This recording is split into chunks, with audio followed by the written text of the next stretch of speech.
போச்சு மச்சம் ஒன்ன பார்த்து.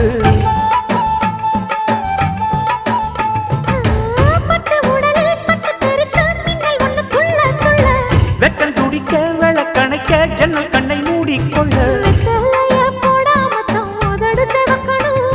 10 நாள் கழிச்சு தாண்டி கதவை திறக்கணும்.